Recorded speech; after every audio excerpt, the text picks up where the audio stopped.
বিশ্বকবি রবীন্দ্রনাথ ঠাকুরের ১৬৫তম জন্মজয়ন্তী উপলক্ষে আমি সিনথিয়া সেনগুপ্তা নিবেদন করছি হারিয়ে যাওয়া কবিতাটি। ছোট্ট আমার মেয়ে সঙ্গিনীদের ডাক শুনতে পেয়ে সিঁড়ি দিয়ে নিচের তলায় যাচ্ছিল সে নেমে, অন্ধকারে ভয়ে ভয়ে থেমে থেমে।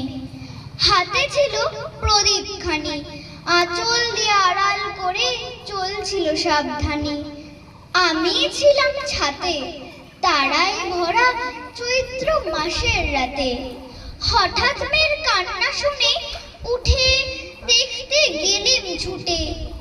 সিঁড়ির মধ্যে যেতে যেতে প্রদীপটা তার নিভে গেছে বাতাসেতে। শুধাই তারে, কি হয়েছে বামি? সে কেঁদে কয়, নিচে থেকে হারিয়ে গেছি আমি। তারায় ভরা চৈত্র মাসের রাতে ফিরে গিয়ে ছাতে মনে হলো আকাশ পানে চেয়ে আমার বামির মতোই যেন অমনিকে এক মেয়ে। নীলাম্বরের আঁচলখানি ঘিরে দীপশিখাটি বাঁচিয়ে একা চলছে ধীরে ধীরে।